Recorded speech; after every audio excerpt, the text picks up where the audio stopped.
Allô? Allô? Oui. Bonjour, chers frères et sœurs. Bonjour. Comment est-ce que ça va? Je pense que ça va par la grâce de Dieu. Le Seigneur est bon. À la Oui. grâce, ça va. Il nous fait grâce et il nous permet d'être encore parmi les vivants. Chaque fois que nous dormons et que nous nous réveillons, ce n'est pas nous-mêmes qui nous réveillons, mais c'est Dieu qui nous réveille. Amen. C'est toujours une grâce. Gloire à Dieu pour ce moment que nous passons au pied de la croix, au pied du Seigneur, devant le Seigneur. Alors aujourd'hui, je vais aller directement avec le thème. Permettez que nous puissions prier pour commencer. Seigneur notre Dieu, notre roi, nous voulons te remercier, te louer, te bénir. Merci infiniment pour ta grâce. Oh Seigneur, tu ne cesses de nous parler pendant ces matinées et pendant cette semaine. Nous avons décidé de marcher avec toi, d'être devant ta face. Seigneur, marche avec nous et enseigne-nous encore par ta parole. Éclaire-nous par ta parole. Augmente notre foi par ta parole. Au nom de Jésus. Amen. Amen. Alors, le thème d'aujourd'hui, c'est demander à Dieu de nous délivrer du malin.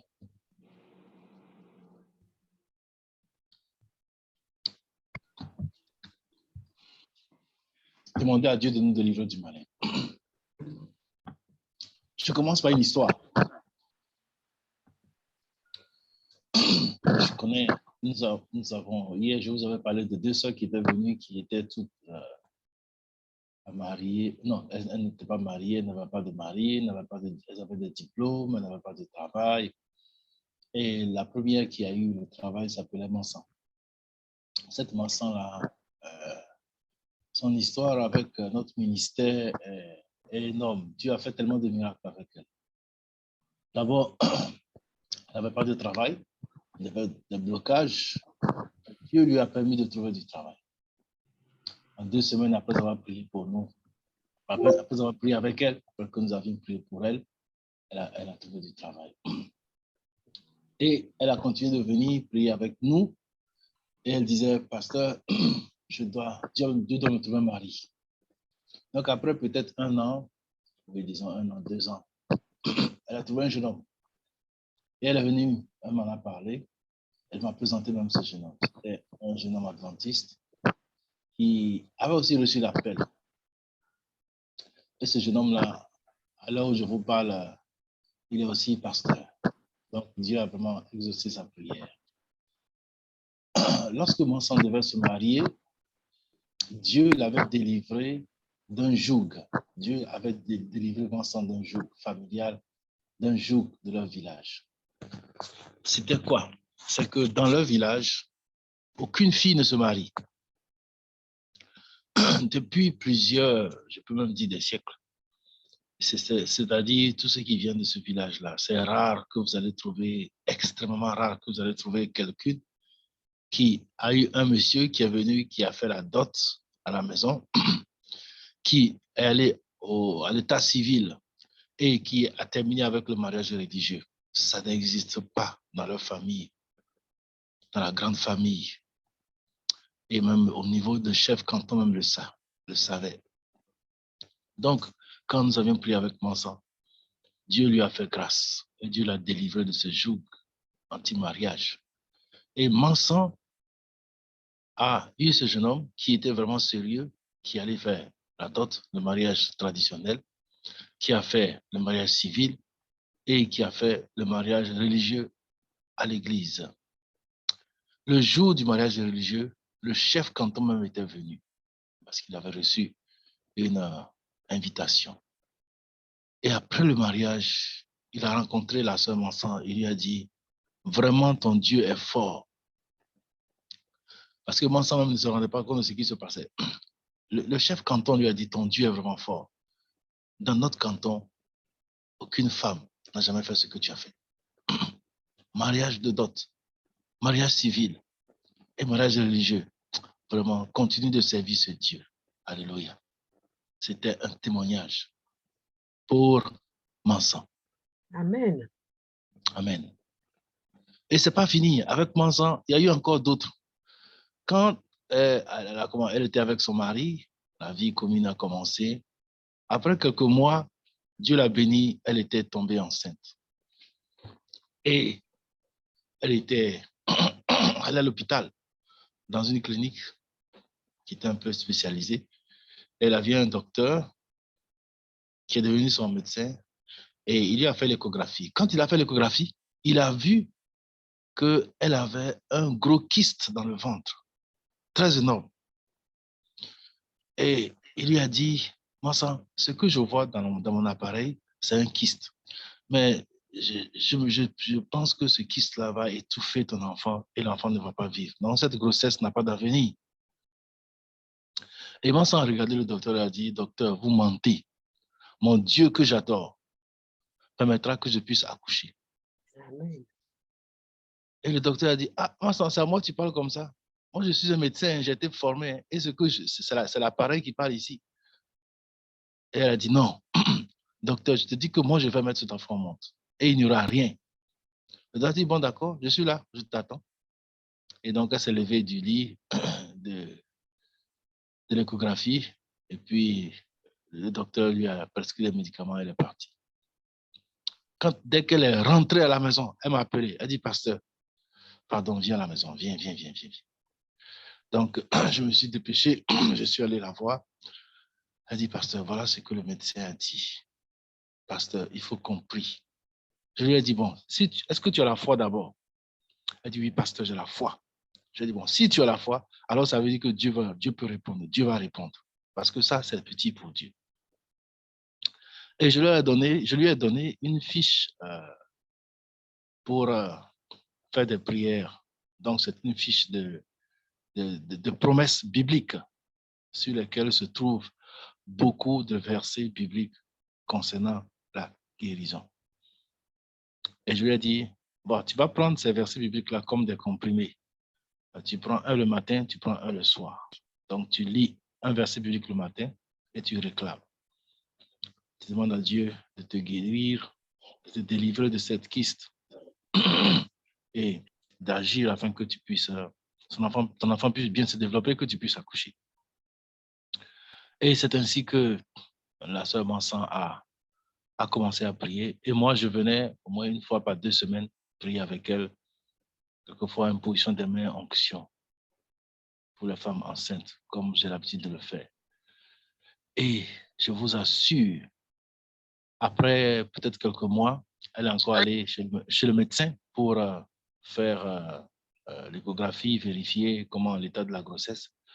Le médecin regarde, il est étonné de ce qu'il voit sur sa machine, sur son appareil. Il dit, Mansan, si je ne savais pas que tu étais une chrétienne, je dirais que tu es une sorcière. Et elle dit, mais docteur, qu'est-ce qu'il y a? Et le docteur lui dit, tu sais, le kyste là, il s'est fait petit et il devient de plus en plus petit. Et la grossesse ne fait qu'évoluer. Alléluia. Alléluia. Et ce kyste-là s'est rapetit. Je ne sais pas si le mot existe en français. En tout cas, il est devenu minuscule. Et il n'a pas pu étouffer l'enfant qui a grandi pendant 9 mois. Amen. Et à la fin de 9 mois, la soeur m'a appelé quand le jour où elle a commencé à sentir les douleurs de l'enfantement, elle a dit, pasteur, c'est comme le bébé en route. Je dis, il n'y a pas de problème, va coucher, va dans ton hôpital. Le Seigneur est devant toi. Elle est revenue avec une belle petite fille. Et Dieu a encore fait des miracles dans la vie de cette sœur Mansan. Demandez à Dieu de nous délivrer du malin. Frères et sœurs, quelquefois, le malin nous attaque, même quand nous sommes chrétiens. Et Jésus, dans la prière qu'il nous a enseignée, qu'il a enseignée à ses disciples, Matthieu 6, verset 13, ne nous induis pas en tentation, mais délivre-nous du malin. Car c'est à toi qu'appartiennent dans tous les siècles le règne, la puissance et la gloire. Amen. Ce verset est un verset très fort et puissant. Oui, quelquefois des tentations nous arrivent, quelquefois des épreuves viennent dans notre chemin. Mais ce n'est pas pour que nous puissions y tomber ou sombrer. Non. Mais Dieu qui nous prépare, qui permet que la tentation arrive, nous prépare une issue de secours si nous avons toujours la foi en Dieu. Il n'y a pas de tentation qui soit au-dessus de nos forces, nous dit 1 Corinthiens 10, 1 Corinthiens 13, verset 10, si je ne me trompe pas. Mais Jésus a dit, délivre-nous du malin. Le malin, c'est qui? C'est le diable. C'est l'adversaire. C'est lui qui attaque. Souvent, il n'attaque pas de lui-même. Quelquefois, ce sont les agents. Ces agents. Quelquefois, ce sont des sorciers. Ce sont des choses qui arrivent dans la vie des chrétiens. Et Jésus nous enseigne à prier en nous disant, oh Seigneur, mais délivre-nous du malin. Délivre-nous de toute attaque de l'ennemi. Pourquoi? Parce que c'est à Dieu qu'appartient le règne. Alléluia. C'est à Dieu qu'appartient la puissance. Alléluia. C'est à Dieu qu'appartient la gloire. Alléluia. Gloire à Dieu. Dieu a toutes ses puissances. Les amis, je ne suis pas vieux. Bon, je pense que je vais arrêter de dire cette phrase-là parce que là, j'avance. Mais je dis toujours, je ne suis pas vieux. Mais si Dieu doit remplacer tous les miracles qu'il a fait devant mes yeux par un cheveu blanc, tous mes cheveux seraient déjà blancs depuis. Nous avons un Dieu qui peut nous délivrer du malin. Et ça, un chrétien adventiste du 7e jour ne doit pas l'oublier, ne doit pas avoir peur. Lorsqu'il la vit, Luc 13, verset 12, lorsqu'il la vit, Jésus lui adressa la parole et lui dit, « Femme, tu es délivrée de ton infirmité. » Et il lui imposa les mains. À l'instant, elle se redressa et glorifia Dieu. Et cette femme, qui est une fille d'Abraham, et que Satan tenait liée depuis 18 ans, ne fallait-il pas la délivrer de cette chaîne le jour du sabbat? Oh, frères et sœurs, Jésus a fait au moins 7 miracles pendant 7 sabbats. Ça, c'est ce qui a été écrit. Parce que la parole de Dieu nous dit que tout ce que Jésus a fait, tout n'a pas pu être écrit. Mais au moins, les sabbats, il y avait des miracles. Est-ce que nos sabbats, quand nous allons à l'église, nous expérimentons les miracles de Dieu? Ou nos sabbats sont devenus des sabbats routines, des sabbats. Je connais certains membres qui viennent, qui me disent, pasteur, quand je vais au sabbat, quand je reviens, je ne sens rien. Je ne sens même pas la présence de Dieu. Dans certaines églises, la dernière fois, quelqu'un me racontait qu'il voulait faire une campagne. Et certains membres ont dit, mais nous voulons aller faire... Non, ils voulaient faire une moisson pour avoir un peu d'argent pour faire une construction au niveau de l'église. Et certains disaient, non, nous devons vraiment prier, jeûner, faire des veillées de prière pour que vraiment Dieu nous assiste et que les gens nous donnent. Et il y a quelqu'un qui a dit, veille de prière. Nous ne connaissons pas veille de prière ici. Hein. Nous ne connaissons pas veille de prière ici. C'est quoi veille de prière? C'est à croire que les adventistes, je ne sais pas, même les juifs, les pharisiens même priaient, jeûnaient, faisaient des veilles de prière. Qu'est-ce qu'on est devenu, frères et sœurs? Nos églises sont devenues quoi? Surtout dans le milieu francophone. Nous dormons spirituellement. Nous venons à l'église, ce sont des routines, les gens sont malades, les gens ont des problèmes. Les gens ont des problèmes dans nos églises. Qu'est-ce que nous faisons? Quand est-ce que nous allons nous organiser pour que la puissance de Dieu se manifeste? Mais Jésus, il n'est pas venu seulement pour prêcher l'évangile, pour prêcher le sabbat. Il est venu aussi pour que les âmes soient délivrées du malin, soient délivrées des problèmes. L'Église est une assemblée de fidèles, mais c'est aussi une assemblée de malades. D'autres sont malades psychologiquement, d'autres sont malades spirituellement, d'autres sont malades physiquement, d'autres sont malades socialement. Ils ont des problèmes dans leur foyer. Quand ils viennent à l'église et qu'ils ne trouvent pas de solution, ils sont emprisonnés en fait. Ils sont emprisonnés et ils ne peuvent plus sortir parce que c'est l'église de la vérité, c'est là où il y a la vérité. Je vais sortir pour aller où? Je vais aller chercher quoi? Où? Mais je vous assure, il y en a qui sortent et après qui reviennent avec d'autres problèmes encore.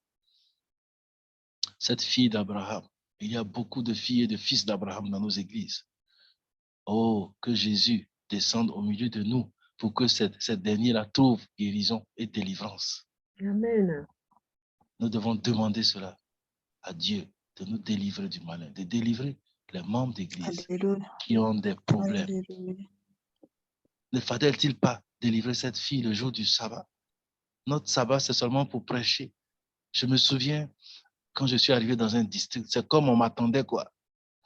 Dès que je suis arrivé, les anciens sont mes pasteurs. Vraiment, gloire à Dieu, tu es venu dans le district. Oh, pasteur, dans notre église, le sabbat que tu vas venir là, pasteur, après toi, parce que c'est guérison que tu vas faire. Je dis, ah bon, je ne veux pas venir prêcher. Ils disent, non, pasteur, c'est pas, on a eu trop de sermons maintenant. Prépare-toi, pasteur. Et je me souviens, 3 églises comme ça dans un district que je ne vais pas nommer. Je me suis vraiment préparé par la grâce de Dieu. Alléluia. Dès que le col du sabbat est fini, quand j'ai commencé à prêcher, j'ai fini à 16 heures. Oui. Donc, Wow. le jeûne continue. C'est-à-dire que quand j'ai fini de prêcher, ce sont des messages d'espérance, messages de guérison, de délivrance. Et quand j'ai fini, j'ai dit, tous ceux qui ont des problèmes, venez devant. Toute l'église était devant. Je fais comment? Alors, je commence le travail que Dieu m'a donné. Imposition des mains, onction, prière, confession, jusqu'à 16 heures avant que on ne finisse. J'ai fait cette expérience au moins 3 fois ou 4 fois. Et les membres d'église étaient contents. Ils ont dit, pasteur, il faut revenir encore. Pourquoi est-ce que nous ne pouvons pas quelquefois modifier nos programmes pour que les gens viennent pour adorer Dieu et recevoir la délivrance? Amen. Vraiment. Nous pouvons le faire, frères et sœurs, nous pouvons le faire. Amen. Amen. Oui, Là, Jésus a posé la question de savoir. Donc, cette femme-là qui est liée pendant 18 ans et que Satan a lié pendant 18 ans, est-ce qu'on ne peut pas prier pour elle le jour du sabbat? Et les pharisiens étaient là, ils ne pouvaient pas répondre. Parce qu'ils savaient que le Dieu qu'ils adoraient, c'est un Dieu de miséricorde. C'est un Dieu qui est compatissant. C'est un Dieu qui aime faire du bien. Ce sont eux, avec la loi de Moïse, qui ont voulu protéger tellement l'observation du sabbat. Ils ont fait 806 lois pour protéger l'observation du sabbat. Et ils ont même alourdi le sabbat. Et le peuple croupissait, souffrant, et étant possédé, malade, psychologiquement. Mais Jésus était venu pour apporter la guérison. Alléluia. Je prie que Jésus nous visite cette matinée. Je prie que Jésus nous visite dans nos familles. Je prie Amen. que Jésus nous visite dans nos églises. Amen. Je prie que Jésus nous visite dans nos fédérations. Gloire à Dieu. Amen. Luc 4, verset 18. L'Esprit du Seigneur est sur moi, parce qu'il m'a oint Amen. pour annoncer la bonne nouvelle aux pauvres. Il m'a envoyé pour guérir ceux qui ont le cœur brisé, pour proclamer aux captifs la délivrance, aux aveugles le recouvrement de la vue, pour envoyer libres les opprimés, pour publier une année de grâce du Seigneur. Ça, c'est le premier sermon de Jésus. Mais c'est un sermon prophétique, parce que ce sermon-là avait été déjà révélé à Ésaïe. Donc, lorsque Jésus est venu, il n'a fait que reprendre ce sermon messianique, sa mission messianique, pour dire, je ne suis pas venu pour faire ce que vous faites, mais je suis venu pour annoncer l'évangile, la bonne nouvelle du salut à ceux qui sont pauvres en esprit. Heureux ceux qui sont pauvres en esprit. Je suis venu, non, pour aller selon la loi ou selon les normes des hommes, mais je suis venu parce qu'il y a des cœurs qui sont brisés, qui ont besoin de guérison. Je suis venu pour proclamer aux captifs la délivrance. Oh, frères et sœurs, nous avons beaucoup de captifs dans nos églises. Je sais de quoi je parle.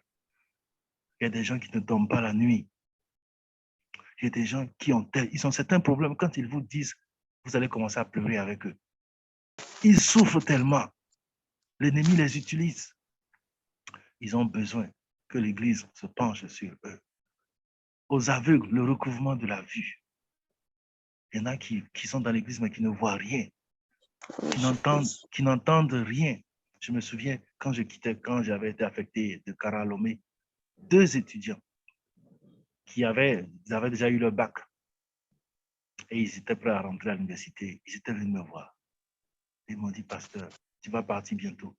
Mais nous 2, nous sommes venus te remercier. Parce que ton ministère nous a permis de pouvoir écouter les sermons et de comprendre. Je leur ai dit, mais vous êtes en terminale. Maintenant, vous allez à l'université, vous fréquentez, vous comprenez bien le français et tout. Ils disent, non, pasteur, avant, quand on vient à l'église, tous les sermons qui sont prêchés, on n'entend pas. Dehors, on entend bien les choses, hein, mais dès qu'on rentre à l'église, on n'entend pas. C'est comme nos oreilles sont bouchées. Et même si on entend des paroles, on ne comprend pas. Donc, Satan avait bouché leurs oreilles spirituellement. Mais ils ont dit qu'avec les prières et autres, maintenant, quand ils s'asseyent à l'église, ils écoutent les sermons, ils analysent, ils comprennent, ils reçoivent. Amen. La parole de Dieu les guérit et les délivre et les aide à avancer. Ils ont dit, pasteur, merci pour ton ministère. Nous avons dans nos églises des gens, tout ce que nous prêchons, ils n'entendent pas, je vous assure. Dès qu'ils sortent, posez-leur la question, qu'est-ce que le pasteur a dit? Qu'est-ce que l'ancien a enseigné? Ils vont dire, ah, j'ai oublié. Bon, la partie qui fait rire, peut-être ils vont se rappeler de cela. Ou la partie, les gens ont dit beaucoup amen. Bon, c'est là qu'ils vont se rappeler. Mais le thème même, le thème principal, la leçon même qu'ils doivent prendre, ils ont oublié. Le diable a effacé ça de leur mémoire. Nos amis, nos frères et sœurs qui viennent à l'église ont besoin d'être délivrés du malin. Jésus a dit qu'il est venu pour renvoyer libres les opprimés. Il y en a qui sont opprimés, qui sont oppressés. Pour publier une année de grâce du Seigneur. Oh, l'année de grâce du Seigneur, c'est l'année de jubilé. À 50 ans, après 50 ans, pour tout juif qui vit et qui rencontre l'année de jubilé, il est délivré de la pauvreté. Il est délivré de beaucoup de choses. Parce que le système de jubilé en Israël, c'est l'année 1. Peut-être si une voiture coûte 3 millions, ils ont un système de telle sorte que jusqu'à ce que l'année 50 arrive, la voiture de 3 millions va coûter 300 000. Donc, si tu as pu vivre 50 ans, tu peux devenir riche. Toi aussi, tu vas avoir ce que tu peux. Parce que chaque fois qu'il faisait une récolte par an, la quantité de récolte était 3 fois plus. Donc, si c'est un grenier, ou bien c'est 3 greniers qui sont remplis après une récolte, l'année qui suit, c'est encore 3 greniers. L'année qui suit, c'est encore 3 greniers. Jusqu'à la 6e année, vous voyez déjà, ils sont déjà riches. Ça, c'est la bénédiction que Dieu faisait avec le peuple d'Israël. Donc, ils auront assez de graines, assez d'éléments pour vendre, pour manger et pour accumuler de l'argent. Voilà pourquoi Dieu leur a dit, la 7e année, pour vous reposer.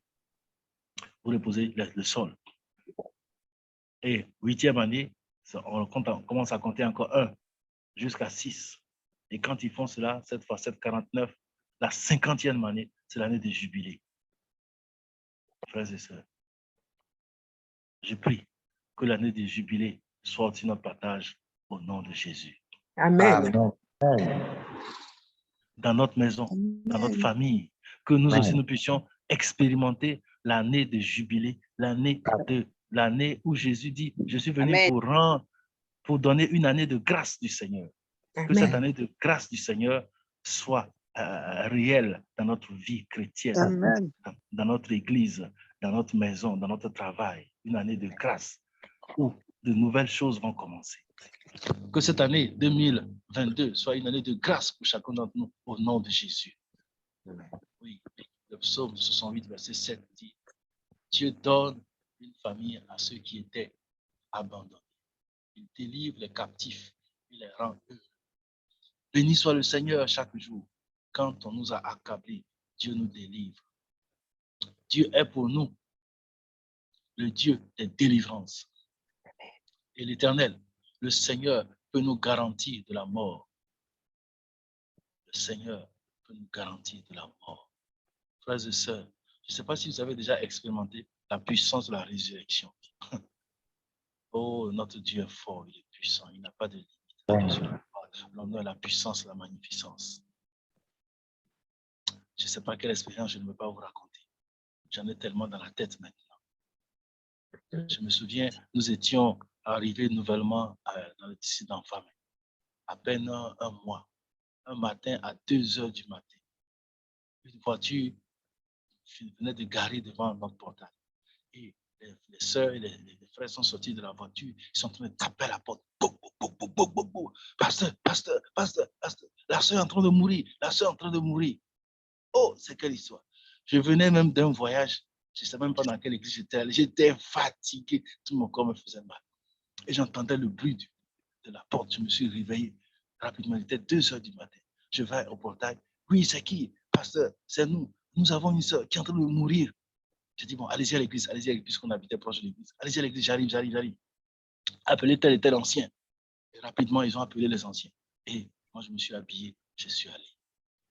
J'arrive, il y avait 2 ou 3 anciens qui étaient là. Il y avait la directrice MIFEM qui était là, et avec leur filleule. C'était une sœur qui venait de se baptiser nouvellement, qui était en grossesse. Elle avait un début de grossesse de 3 mois, 4 mois.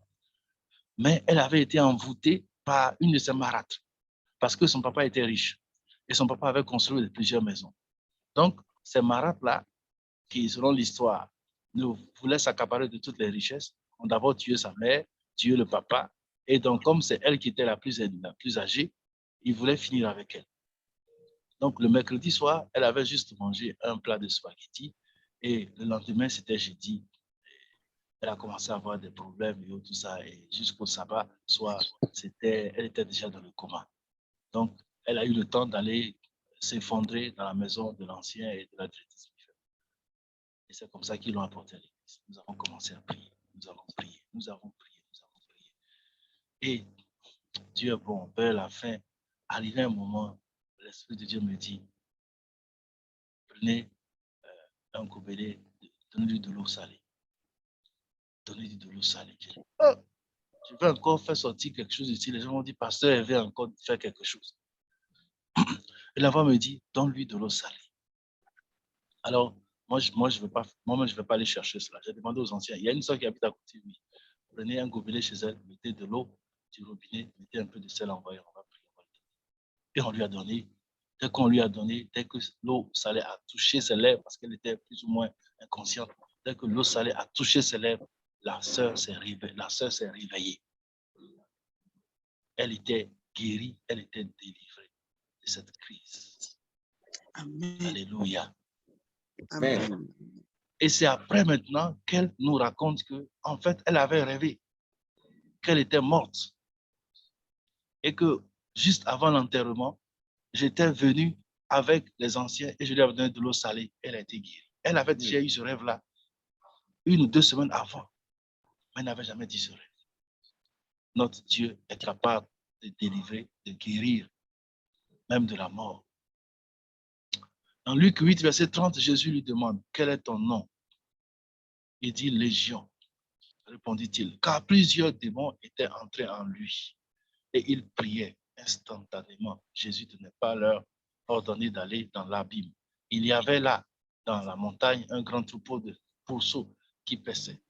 Et les démons suppliaient Jésus de leur permettre d'entrer dans les pourceaux. Et il leur permit. Les démons sortirent de cet homme, entrèrent dans les pourceaux. Et le troupeau se précipita des pentes escarpées dans le lac et se noya. Voilà encore Jésus qui arrive à Gadara, où il y a cet homme qui était vraiment lié par des centaines de légions. La légion romaine, c'est environ 3 000 à 6 000 soldats. Et chez les Romains, quand ils ont 3 000 soldats qui sont devant, prêts à vous attaquer, il y a encore 3 000 réservistes qui sont derrière, cachés.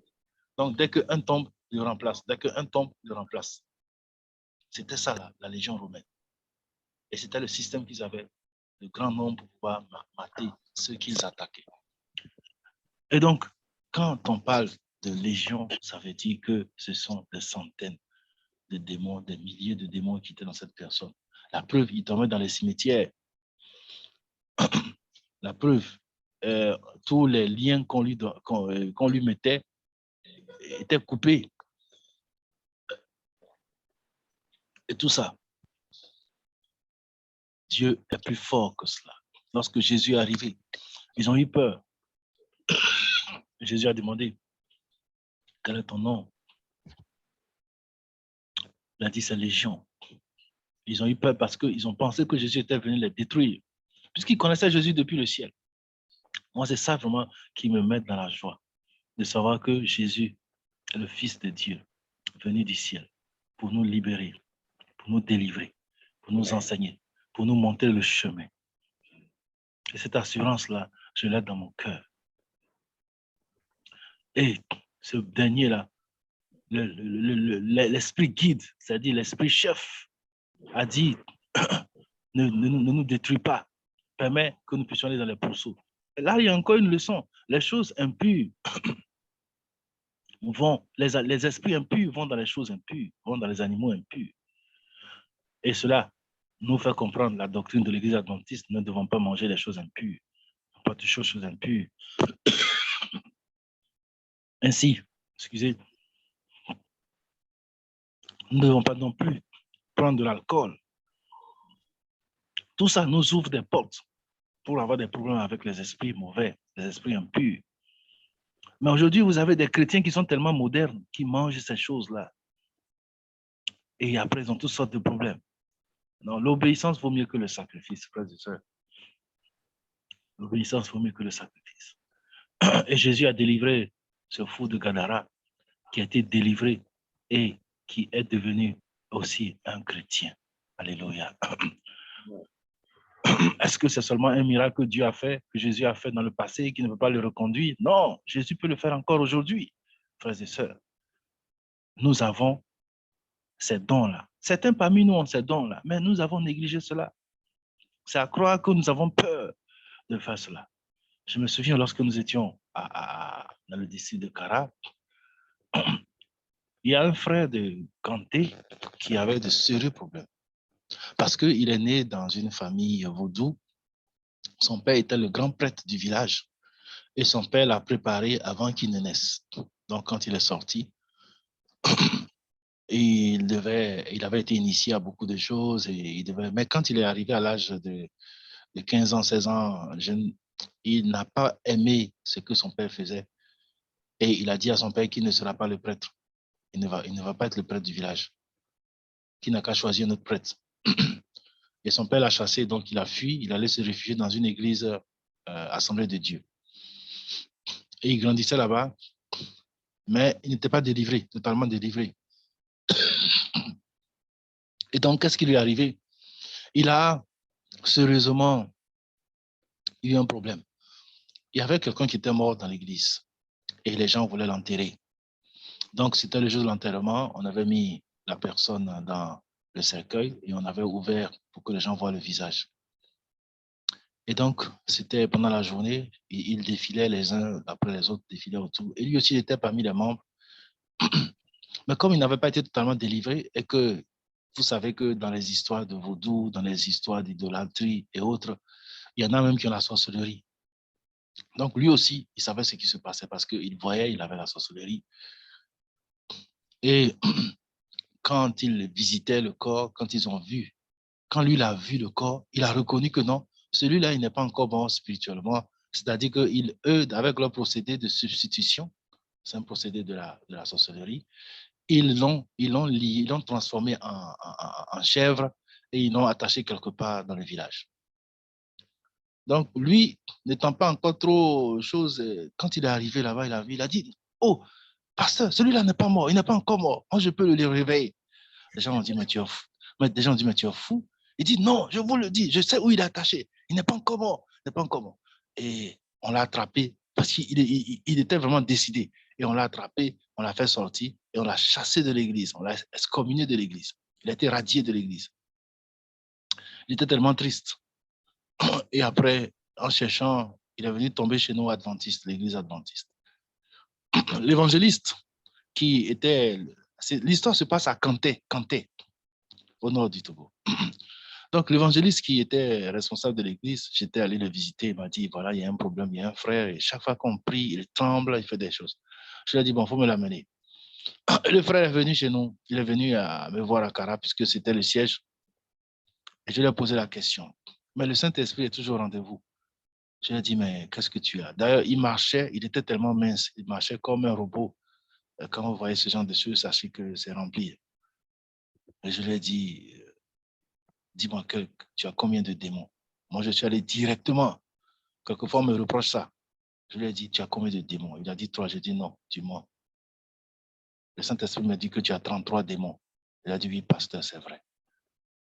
Je lui ai dit, tu vas me donner le nom de tous ces démons, leur puissance, ce qu'ils font avec toi et leur symbole. Parce que le niveau qu'il a, moi je connais. Et il sait aussi ce que Dieu m'a enseigné. Il m'a donné les 33 noms, je vous assure, avec leurs symboles, leurs forces, leurs activités. Et j'ai écrit, je lui ai dit, bon, je vais juste prier avec toi, tu vas rentrer. On n'est pas prêt à prier pour toi. On doit se préparer. Et il est parti. Il est revenu une autre fois. Là, j'ai appelé l'équipe de prière, les anciens, les évangélistes.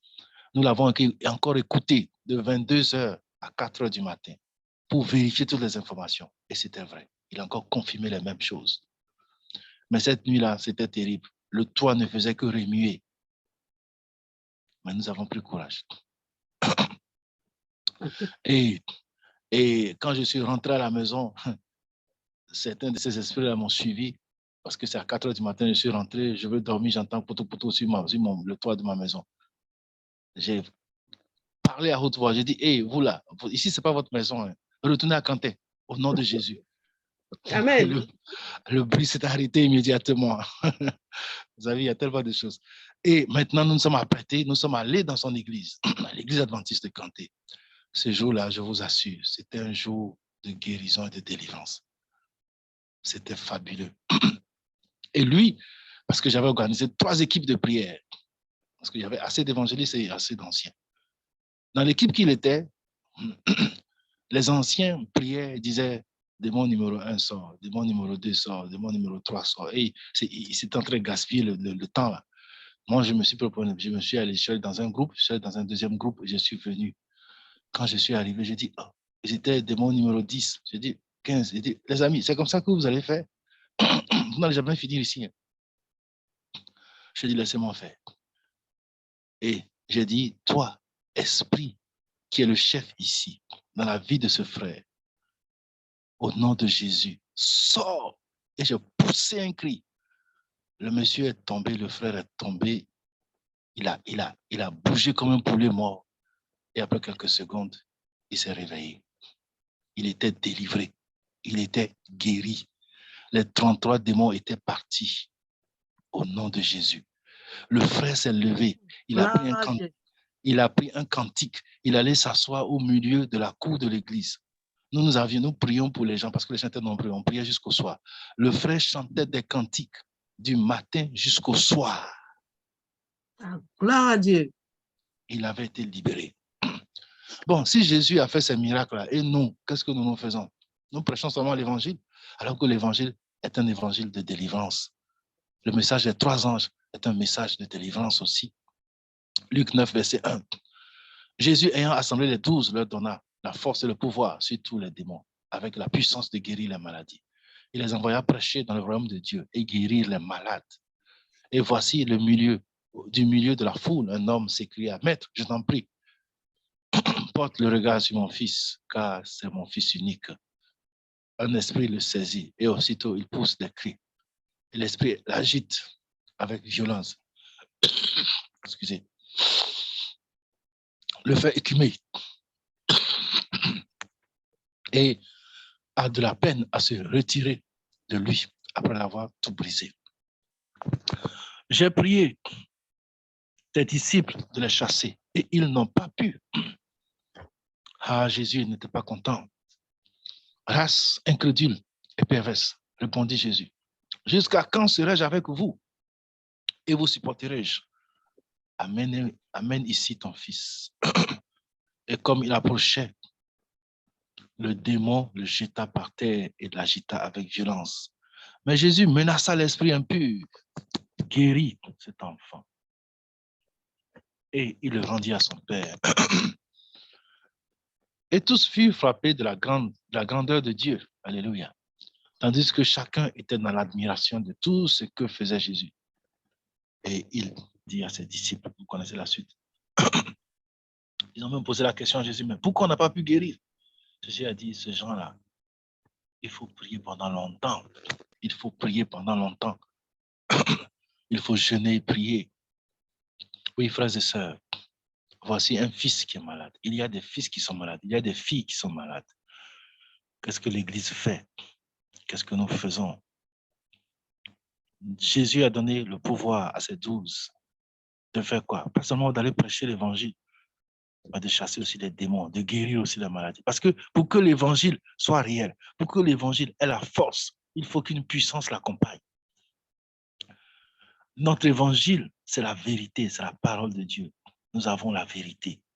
Et vous connaîtrez la vérité vous affranchira. Quand nous prêchons cet évangile aux gens, le message des 3 anges, ce n'est pas seulement pour qu'ils suivent Jésus, mais c'est pour que certaines de leurs croix soient levées, de leurs fardeaux soient enlevés. C'est pour qu'ils soient aussi guéris, c'est pour qu'ils soient libérés. Oui, souvent nous avons peur de prier pour les gens, alors que Dieu nous a déjà donné ce pouvoir-là. Les gens ont dit, oh, pourquoi est-ce que quand on prie pour quelqu'un, la personne tombe, la personne... Mais voici un exemple où on a amené le fils devant Jésus et c'est le démon qui jette par terre. C'est toujours comme ça, c'est le démon qui jette par terre. Pourquoi? Parce que quand ils sont en présence de l'Esprit de Dieu, ils sont frappés par la lumière de Dieu. Et voilà pourquoi ils s'agitent. Et la personne qui est possédée tombe. Je me souviens, on faisait une campagne d'évangélisation à Gléy et c'était un pasteur qui était venu du Mexique par le biais de Dr Grau qui faisait la campagne. Et la campagne était en espagnol, elle était traduite. Bon, je comprenais un peu. Et le pasteur, à la fin, il a fait une prière. L'église était remplie. La campagne était vraiment bien préparée. On avait bien préparé cette campagne. La grande église de Gléy était remplie. Et le pasteur priait, la prière finale. Quand il faisait la prière finale, une sœur adventiste est tombée. Elle est tombée. Et moi, quand je prie et je veille, c'est-à-dire que même si j'ai fermé les yeux, je suis alerte. Je suis en même temps que quelqu'un est tombé. Et après la prière, lorsque les coordinateurs faisaient des annonces, j'ai marché. Je suis descendu de la chaise, j'ai marché, je suis arrivé là pour voir. J'ai dit, mais qui est tombé ici? Et on m'a dit, c'est la sœur. J'ai dit, bon, après, qu'elle vienne me voir. Quand la sœur est venue me voir, je lui ai dit, mais qu'est-ce que tu as? Tu avais le palu, tu étais malade, tu avais la tension, tu avais... Elle n'avait rien, elle n'avait rien. Oh, maman, pourquoi tu es tombée? Elle ne peut pas expliquer pourquoi elle est tombée. Bon, ça, c'est notre histoire. Mais cette sœur avait des problèmes spirituels. Et après, elle-même, elle a confirmé. Elle a confirmé. Effectivement, elle avait des problèmes spirituels. Matthieu 6, verset 9. Le contexte de ce texte que nous avons choisi. Notre Père qui est aux cieux, c'est la prière que Jésus nous a enseignée. Que ton nom soit sanctifié. Nous glorifions Dieu dans nos prières. J'avais dit la dernière fois que la prière est une science. Pour apprendre et connaître cette science, il faut déjà maîtriser le Notre Père et les éléments qui sont là-dedans. D'abord, il faut commencer par invoquer le nom de Dieu avant de prier. Que ton règne vienne. Il faut louer Dieu, la louange. Que ta volonté soit faite sur la terre comme au ciel. Ne nous induis pas en tentation. Il faut demander la confession.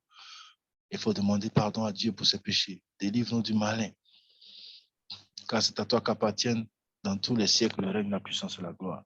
Après, il faut faire sa demande. Il faut faire l'intercession, la pétition et terminer par la louange et remercier Dieu au nom de Jésus. Amen. Oui, c'était ça que Jésus avait enseigné. Et dans cette prière, il dit, Seigneur, ne nous induis pas en tentation. Ne permets pas que nous puissions tomber dans les tentations. Mais délivre-nous du malin, parce que c'est le malin qui envoie les tentations. Et quand il nous fait tomber dans les tentations, et quand à plusieurs reprises nous tombons dans ces tentations, cela devient des problèmes.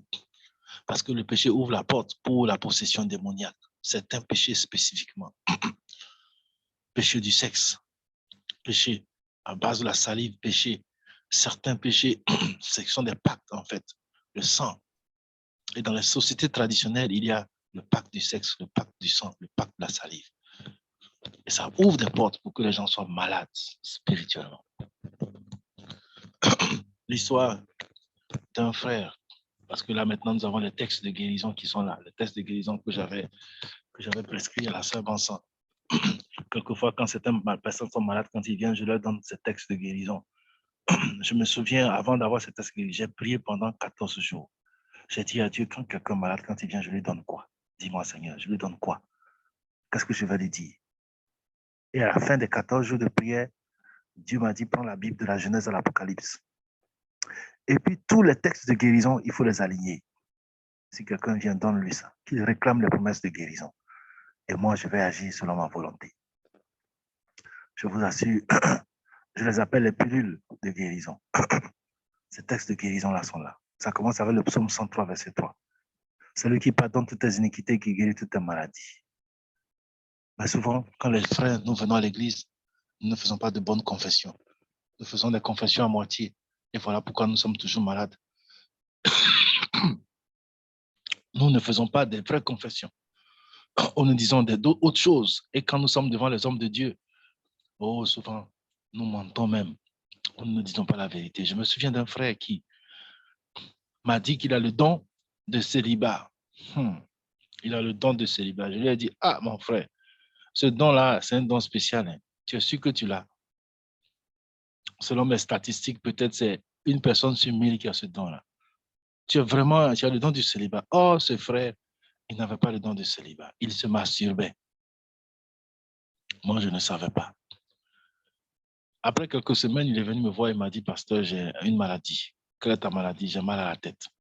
J'ai toujours des maux de tête. J'ai toujours des maux. Je lui ai dit, tu es à l'hôpital? Il dit oui. Qu'il a fait tous les grands hôpitaux. Ils ont même fait le scanner et tout ça. Mais ils n'ont jamais rien trouvé. Mais il a toujours mal à la tête. Il dit, oh, ok, d'accord, on va prier. On a prié. Il est parti. Après 2 semaines, il est revenu. Parce que je lui ai dit de revenir dans 2 semaines. Je le regarde, je lui ai dit, tu as encore de maux de tête? Il dit oui. J'ai dit, bon, on va prier, on va continuer de prier. Moi, je ne me fatigue pas de prier. En position des mains onction, on a prié, on a pris des textes bibliques, on a réclamé les promesses de Dieu.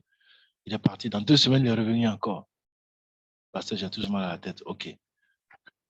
On a fait ça pendant 2 mois. C'est-à-dire la 4e séance, après chaque 2 semaines. Quand il est revenu, je lui ai dit, tiens, comment à la tête? Il dit oui. J'ai dit non, ça, c'est pas normal. Quel est ce mot de tête-là, ce mal de tête-là, qui ne peut pas partir? Est-ce qu'il y a un mal de tête qui est plus fort que Jésus? Non, c'est pas vrai. Mon frère, il y a quelque chose. Alors, je le regarde et je commence à parler avec Dieu dans mon cœur. Je dis, Seigneur, c'est quoi? C'est quel mal de tête ça? Qui ne peut pas guérir? Et puis, le frère me dit, pasteur, et plutôt le Saint-Esprit me dit, il se masturbe. Quand j'ai entendu cela, je regarde le frère et je dis, oh, ça c'est du nouveau ça. Il se masturbe. J'ai dit, Seigneur, je ne peux pas dire à mon frère dentiste qu'il se masturbe. C'est trop fort pour moi. Le Saint-Esprit me dit, je te dis qu'il se masturbe. Bon, maintenant, comment je vais lui annoncer ça? Alors, je le regarde calmement et puis je lui dis, bon, mon frère, s'il te plaît, excuse-moi, je vais te poser une question. Est-ce qu'il t'arrive quelquefois de te masturber? Il dit, oui, pasteur. Je dis, ah, voilà, c'est ça. Donc, mon frère, tu sais ce qu'on va faire? On ne va plus jeûner, on ne va plus prier, on va plus... Tout ce qu'on est en train de faire, on est en train de se fatiguer, quoi. Donc, ce qu'on va faire, hein, toi, tu rentres à la maison, moi, je prie ici, toi, tu rentres à la maison. Pendant 2 semaines, ne fais plus cette histoire-là. Ne fais plus ton affaire-là. Si tu touches, excusez-moi, à ton sexe, c'est pour uriner ou bien c'est pour te laver, te toucher. Ne fais plus cette masturbation.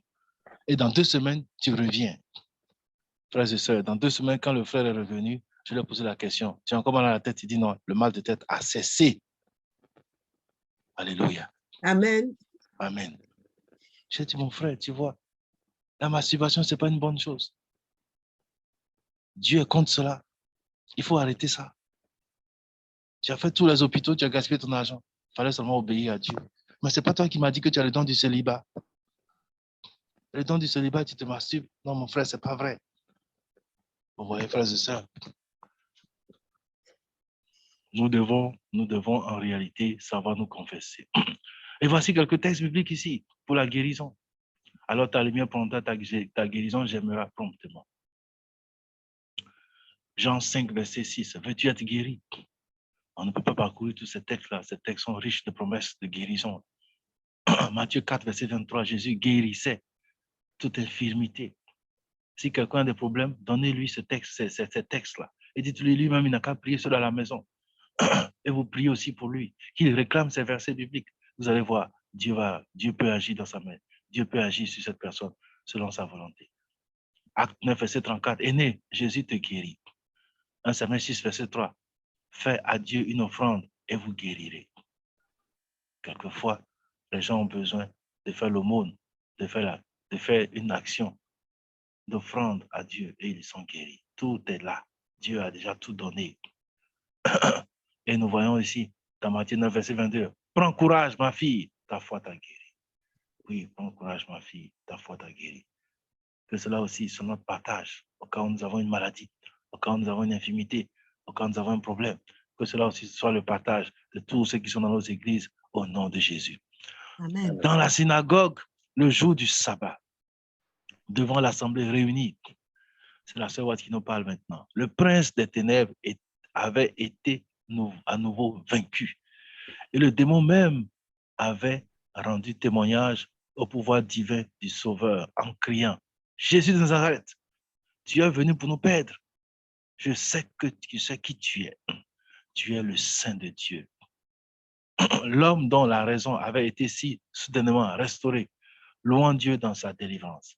Ses yeux qui, récemment, brillaient du feu de la folie, rayonnaient maintenant d'intelligence et étaient inondés de larmes de gratitude. Le peuple était muet de surprise. La vie de Jésus, chapitre 12, page 128, paragraphe 3. Oui, dans la synagogue, le jour du sabbat, quelqu'un avait été guéri. Mais avant qu'il ne guérisse, le démon qui était en lui avait réagi face à la présence de Dieu. Oh, frères et sœurs, si vraiment il y a la présence de Dieu dans nos églises, quelquefois il y aura des manifestations. Quand souvent nous prions, mais nous les adventistes, nous n'aimons pas les manifestations, on n'aime pas ça. Et quand on voit ça, on dit non, c'est pas bon, c'est charismatique. Voilà des textes où Jésus même était présent dans la synagogue. Jésus n'a même pas encore commencé à prêcher. Les gens qui sont remplis de démons ont commencé à tomber. Frères et sœurs, réfléchissons à ces choses. Et il dit, je sais qui tu es. Tu es le Saint de Dieu. Eux, ils reconnaissent la présence de Dieu, ils reconnaissent la lumière de Dieu. Mais nous, on ne reconnaît pas. Nous, on prie seulement et puis on part. Oh, que le Saint-Esprit nous donne le discernement. Je me souviens, nous étions à Mewede. Nous avons fait 5 jours de prière là-bas. Je vous assure, frères et sœurs, Dieu a fait des choses. Il y avait un jeune homme qui était possédé, qui était malade spirituellement. Et il y avait 2 groupes de prière. Donc, j'étais dans l'autre groupe, alors que lui, il était dans l'autre groupe. Il était à genoux, les anciens priaient avec lui. Et il y a eu manifestation et un esprit démoniaque puis, qui a commencé à parler à travers sa bouche. Et les anciens, les évangélistes ont dit, esprit impur, sors au nom de Jésus. Et l'esprit qui dit, je ne connais pas Jésus. Je n'oublie jamais ce témoignage-là. Il dit qu'il ne connaît pas Jésus. Un démon qui dit qu'il ne connaît pas Jésus. Oh, la parole de Dieu dit qu'il est menteur. Il ment de son propre fond. Il est le père du mensonge. Et les anciens étaient un peu troublés parce que, parce qu'ils étaient à leur début. Donc, il y a aussi un démon qui ne connaît pas Jésus. Ils ont essayé, ça ne marchait pas. Ils sont venus m'appeler. Ils ont dit, pasteur, il y a un démon ici qui dit qu'il ne connaît pas Jésus. Qu'est-ce qu'on fait? Je les ai suivis en même temps. J'ai commencé à rire. J'ai dit, oui, je comprends le système. Quand je suis arrivé, je vois le gars à genoux, les anciens autour de lui. Et je dis, qui es-tu? Et lui aussi me répond, qui es-tu? Et je lui ai dit, je suis un enfant de Dieu. Je suis un enfant de Dieu. Parce que je suis sûr que je suis un enfant de Dieu. Donc je l'ai affirmé. J'ai affirmé mon appartenance à Jésus. Je suis un enfant de Dieu. Toi, qui es-tu? Il a donné son nom. Je dis, donne le nom du démon. Il a donné le nom. Tu viens d'où? Il a donné. Il dit, tu fais quoi ici? Dans la vie de ce frère. Maintenant, il faut partir. Tu dis que tu ne connais pas Jésus. Ok, moi, je vais commencer à prier. Quand je commence à prier, avant que je ne termine ma prière, Jésus va envoyer 18 000 anges. J'étais tellement fâché ce jour-là. Et ils vont commencer à te frapper par derrière, te souffler par derrière. Et tu me diras, esprit impur, si tu ne connais pas Jésus, sors au nom de Jésus. Le monsieur est tombé, l'esprit est sorti et la personne était délivrée. Amen. Amen. Frères et sœurs, Jésus est plus fort que toutes ces choses et tous ces esprits. Nous sommes en train de terminer. Mais autour du Sauveur se trouvaient les glorieux trophées de ses travaux et de son amour pour l'homme pécheur. Il était là, louant Dieu de leur délivrance, les captifs qu'ils avaient délivrés de la puissance cruelle de Satan. L'aveugle auquel il avait rendu la vue courait en avant pour préparer la voie. Le muet auquel il avait délié la langue faisait éclater les hosannas et les retentissants. Les impotents auxquels il avait rendu l'usage des membres étaient les plus actifs à rompre les branches de palmier devant le Sauveur. La vie de Jésus-Christ, chapitre 36. Page 353, paragraphe 1. Donc, la sœur White nous explique ici que tout ce que Jésus avait guéri, délivré, les aveugles qui voyaient, les estropiés qui marchaient, tout cela, c'était eux qui étaient devant. Chaque fois, partout où Jésus allait, ils suivaient. Et c'est eux qui faisaient, qui appelaient les gens, qui appelaient la foule. Et les gens sortaient. Venez voir celui qui m'a guéri. Venez voir celui qui m'a béni. Venez voir celui qui m'a donné mes yeux. Venez voir celui qui m'a redressé. Venez voir celui grâce à qui je marche. Oh, frères et sœurs, ces témoignages-là sont puissants. Et on ne peut pas le contrecarrer, on ne peut pas le contredire. Si quelqu'un vient te dire que j'ai été guéri du cancer, c'est toi qui vas lui dire qu'il n'a pas été guéri. Si quelqu'un te dit, je ne voyais pas, j'étais aveugle, mais Jésus m'a guéri, c'est toi qui vas lui dire, non, tu n'es pas faux.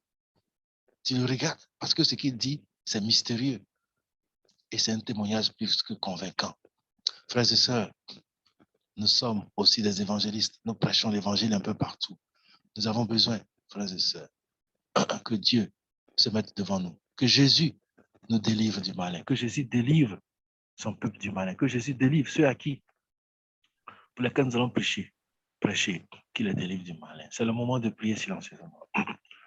Peut-être que j'ai une infirmité, peut-être que j'ai un problème, peut-être que mon enfant a quelque chose, peut-être que dans ma famille, quelqu'un a un problème. C'est le moment d'intercéder. Oh Seigneur, nous induis pas en tentation, délivre-nous du malin. Peut-être que mon église est une église morte. On vient seulement, on chante, on prie. Les gens viennent avec de beaux habits, mais l'esprit, on ne le sent pas. Jésus a besoin de délivrer mon église. Oh, peut-être dans ma fédération, il n'y a plus de ces choses-là. Oh, on ne parle jamais de guérison, on ne parle jamais de délivrance. Mais Jésus a dit, vous ferez plus que moi. Et vous allez recevoir la puissance du Saint-Esprit. Vous allez non seulement évangéliser, mais cela sera accompagné de miracles. Oh, où se trouvent les miracles de Jésus? C'est le moment de demander à Dieu de nous délivrer de la lenteur, de nous délivrer de la léthargie spirituelle, de nous délivrer du sommeil spirituel, de nous délivrer de la mort spirituelle, de nous délivrer de la paresse, de la peur, de nous délivrer des mauvais sentiments, de nous délivrer de la haine, de nous délivrer des fruits de la chair, de nous délivrer des choses qui nous empêchent de voir la face de Jésus. C'est le moment de prier silencieusement.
Commençons à clôturer.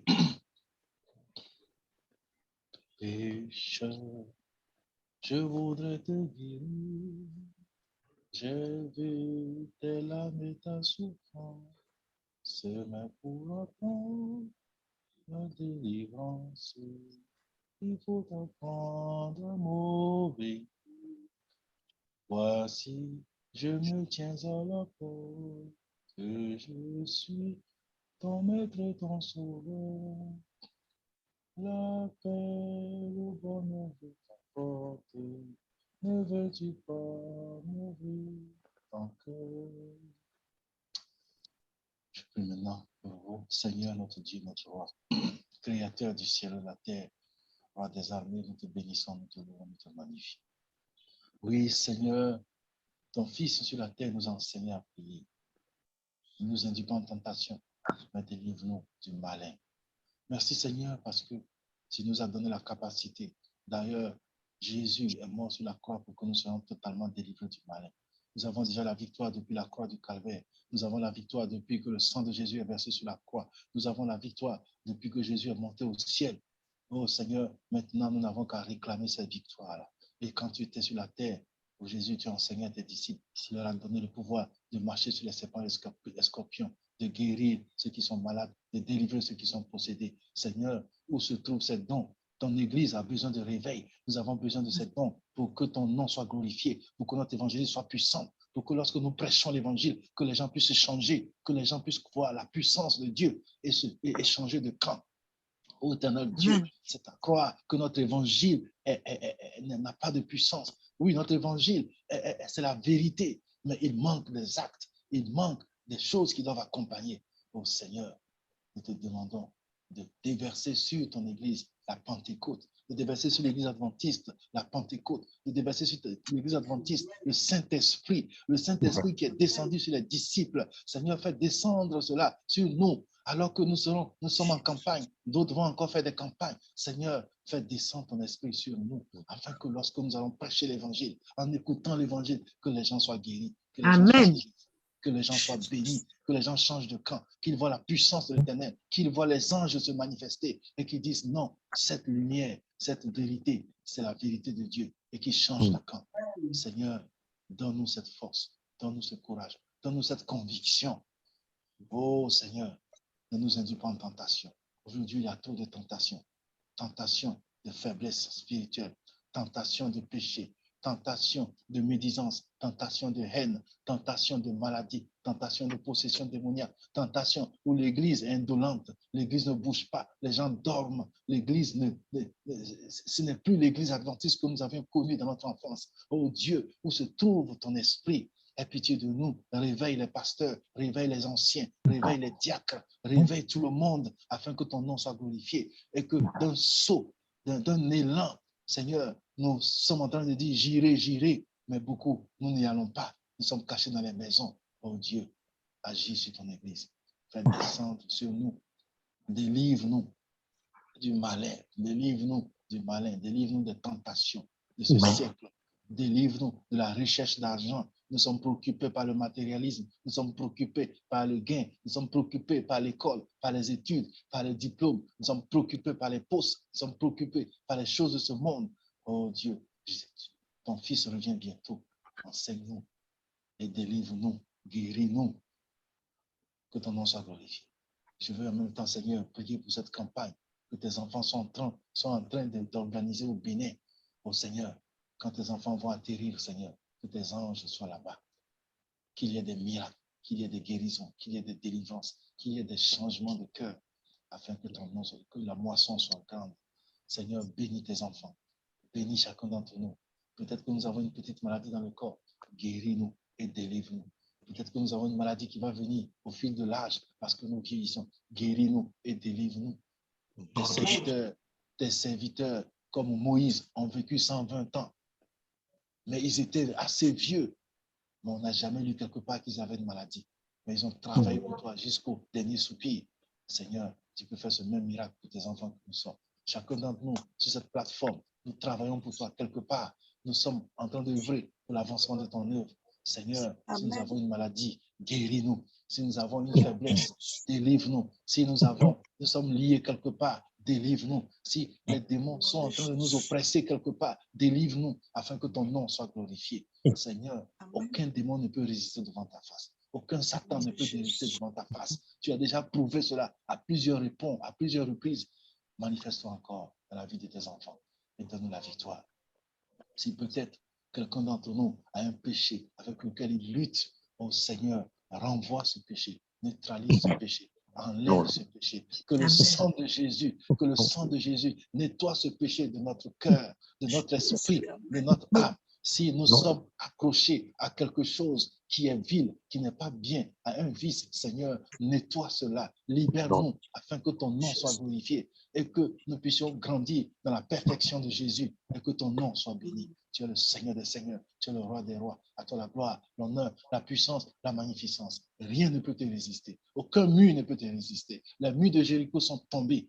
Mais à ce que les murs de Jéricho tombent dans la vie de tous tes enfants que nous sommes maintenant au nom de Jésus. À ce que pendant cette journée, tout ce qui consiste et qui vient du malin puisse tomber, puisse être cassé, puisse être éloigné au nom puissant de Jésus, afin qu'à la fin, Seigneur, de cette marche devant toi, nous puissions dire, oui, le Seigneur nous a visités, nous puissions avoir de nouveaux témoignages, nous puissions proclamer des hauts faits et que notre foi puisse grandir au cela, que cela soit notre partage au nom de Jésus-Christ. Merci Seigneur. Merci Seigneur. Merci de ta gloire. Merci pour ta paix. Merci pour ton message. Et bénis chacun d'entre nous. Au nom de Jésus, nous avons prié. Amen. Amen. Amen. Gloire à Dieu. Merci Seigneur. Amen. Nous allons chanter le... Fermez vos micros, s'il vous plaît. Nous allons chanter le 459.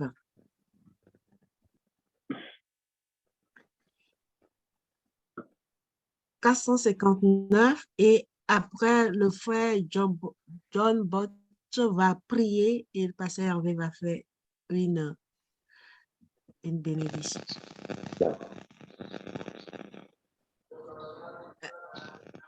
Vous pouvez commencer. Quelqu'un veut commencer?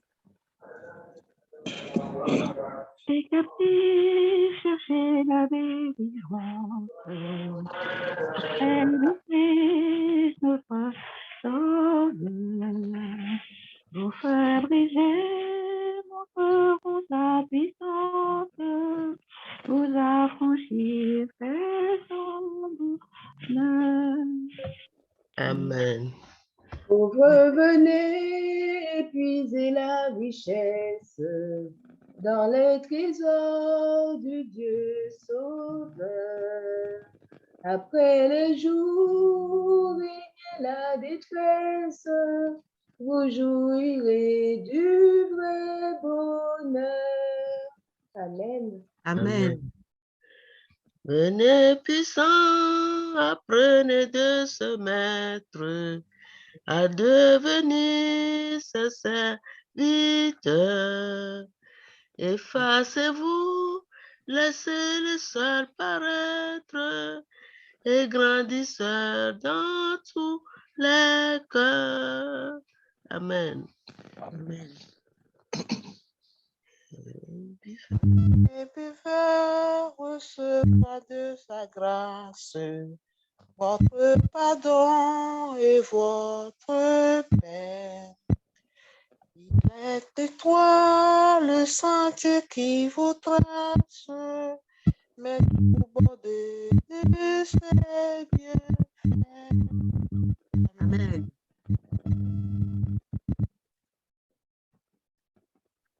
Venez vaincus, racontez votre histoire au roi toujours victorieux. Cherchez en lui chaque jour la victoire qui vous promet du royaume des cieux. Amen. Amen. Frère John. Oui. Ok, nous allons prier. Prions.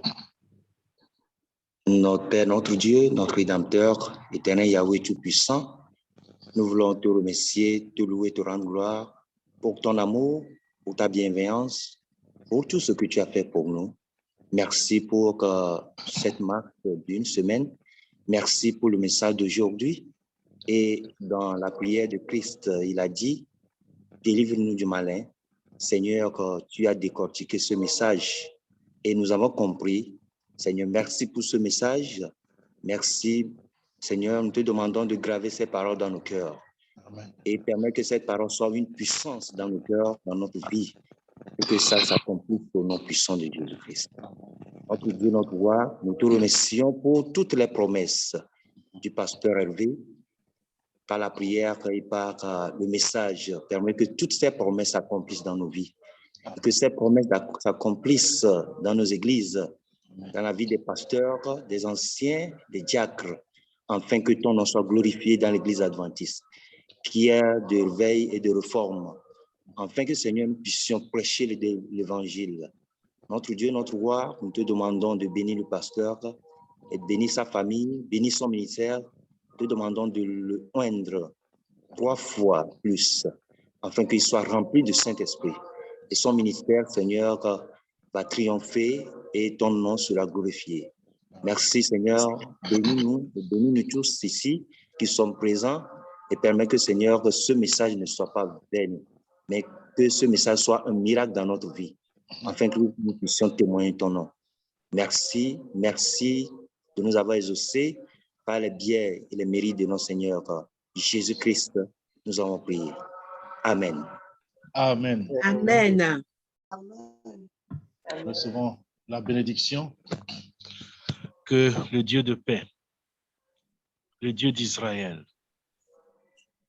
Yahvé, lui-même fasse lui sa face sur vous, qui vous donne sa bénédiction. Qu'il soit avec vous pendant toute cette journée, qui vous donne tous les dons les meilleurs pour le servir, qui vous rende capable de toute bonne œuvre pour l'accomplissement de sa volonté. Et qu'il, par la communication du Saint-Esprit, qu'il vous donne la joie de vivre dans le Seigneur, de le servir et de militer pour lui. Allez dans la paix du Seigneur. Dans cette marche, vous en sortirez vainqueur et dans une meilleure croissance. Que la force de l'Éternel, la puissance de l'Éternel soit avec chacun d'entre nous. Au nom puissant de Jésus, notre Sauveur. Amen. Amen. Amen. Amen. Gloire à Dieu. Amen. Amen. Gloire à Dieu. Merci, Pasteur Hervé. Merci à Amen. chacun de nous. Amen. Merci surtout au Seigneur. Merci. Gloire à Dieu. Je voudrais vous demander, avec le pasteur Hervé, tous les 15 jours, nous faisons une étude pour des personnes qui veulent être intercesseurs, qui veulent être enseignés sur Telegram. Oui. Donc, si vous êtes intéressé, vraiment, vous savez que vous êtes appelé à pouvoir comprendre les choses et à intercéder, vous pouvez me contacter. Oui, Et c'est ça. je vous mets en relation avec Pasteur Hervé, qu'on puisse vous mettre dedans, dans le groupe. Amen. Vous serez les bienvenus. Merci beaucoup. Bon, on est en avant, on est en retard et nous allons nous retrouver ce soir. Et je vous souhaite une très bonne journée. Que le Seigneur soit avec vous. Amen. Amen. Amen. Merci. Merci. Bonne journée à tous ce soir. Merci. À tous. Que Dieu vous bénisse. Amen. Amen. Amen.